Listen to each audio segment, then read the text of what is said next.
అంతకు ముందు ఏదో హీరోయిన్ అవకాశం వచ్చి ఫస్ట్ గరుడ గర్భం, తర్వాత ఇంకా అది పెద్దగా ఊనే అలా కనిపించడం. తర్వాత మళ్ళా చిన్నపిల్లవి, పైగా సన్నగా ఉన్నావు, ఇంత సన్నగా ఉంటే ఎట్లా అమ్మా, ఇంకొంచెం అవని అనేటప్పటికి ఇంకా ఆల్రెడీ తను నాటకాలు, వాయిస్, పాటలు, ఫస్ట్ పాటలు కూడా అదేనంట మెయిన్ ఆ రోజుల్లో.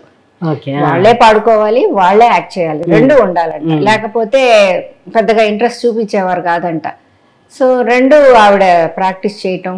అట్లా ఈ హనుమంతరావు గారు నువ్వు వస్తావా అని ఏదో నాటకం వేద్దామని చెప్పి ముందు ఒక జట్కా బండిలో ఆమె వాళ్ళ అక్క, పెద్దక్క ముందు కూర్చుని ఉంటే ఈయన వెనకాల బండిలో, ఈ జట్కా బండిలోనే ప్రాక్టీస్ అంట, మొత్తం నాటక రిహార్సల్స్ అన్నమాట.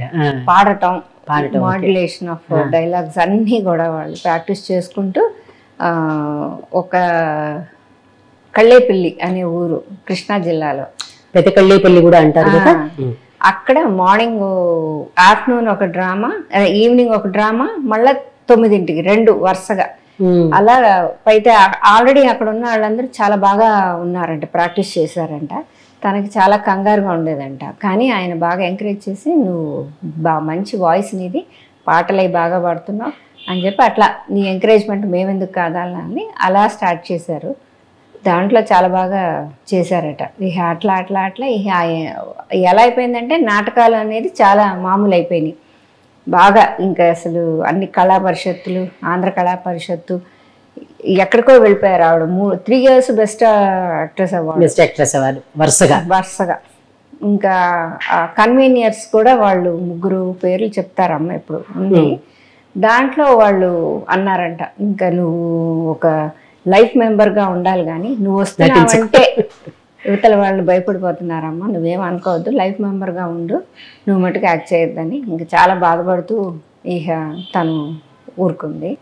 వీళ్ళు తర్వాత యాక్చువల్లీ నాన్నగారు కూడా బాగా ఇంట్రెస్ట్గా మ్యారేజ్ అయినాక ఇద్దరు కలిసి ఆయన కూడా ఉజ్జయిని సంస్థ అని ఒకటి స్థాపించి చాలా నాటకాలు ఆయన ఎంకరేజ్ చేయటం, తను కూడా దానికి బాగా రెస్పాండ్ అయ్యి అన్ని మంచి మంచి కథలు అన్నీ చాలా బాగా చేసుకున్నారు, చాలా నాటకాలు.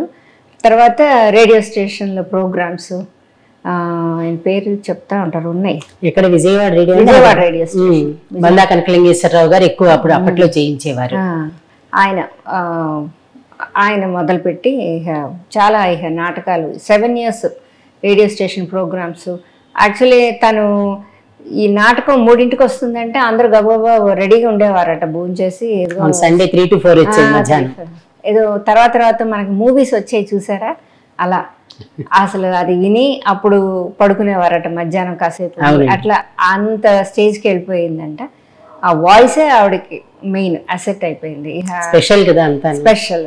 పైగా ఉచ్చారణ అదంతా కూడా చాలా కరెక్ట్గా ఉండాలి. అంటే ఆ రోజులు వాళ్ళ ట్రైనింగ్స్ వాళ్ళంతా ఎలా అంటే అంత బాగా ట్రైనింగ్స్ ఇచ్చారు. తర్వాత ఈ ఎల్వి ప్రసాద్ గారు, మన వీళ్ళందరూ, చాణక్య గారు, తాపి చాణక్య ఆయన మూవీలో ఆవిడ ఫస్ట్ స్టార్ట్ చేశారంట. ఆయన అన్నారంటే చిన్నపిల్లే కాకపోతే మంచి వాయిస్ అది అని చెప్పి ఇక అక్కడి నుంచి ఆవిడ యాక్టింగ్ మొదలుపెట్టి చాలా మూవీస్లో చేశారు. అమ్మ వాళ్ళు మొత్తం ఎంతమంది అంటే 9 మంది. అంటే లాస్ట్ ఈవిడే ఎంతమంది అబ్బాయిలు, ఎంతమంది అమ్మాయిలు, ఎంతమంది? 4 అనుకుంటాండి అబ్బాయిలు. మధ్యలో ఒక 2 3 పోయినట్టున్నారు. 9 ఆవిడ తను.